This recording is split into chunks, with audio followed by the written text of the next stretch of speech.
So in this video, I'm going to show you how to check the air filter of this Toyota Highlander 2013. So there are two bolts. One is here and one is on the other side. This one. So these are both 10mm bolts. You remove those and then you can lift it off from here. I'll show you how. So loosening this one. The one on the back side. This one.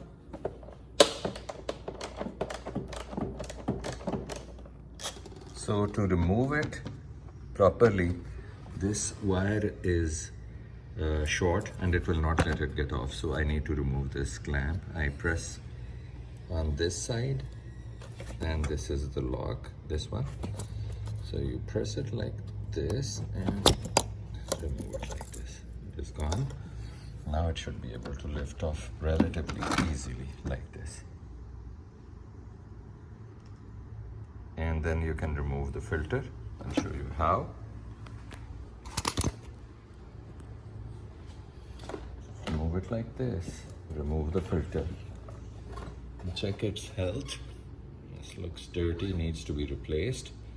So I haven't gotten a new filter as yet. Once I get it, I'll just put it in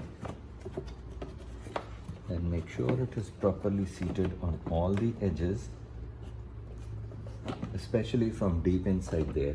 So while you are fitting it back, make sure you remember to check if this hose got disconnected while it was removed, and in the end connect this one also.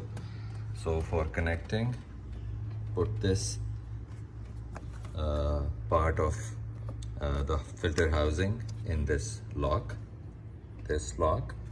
and then push it back. Make sure this tab goes in this opening, and then everything will line up, and only then will you be able to tighten these bolts.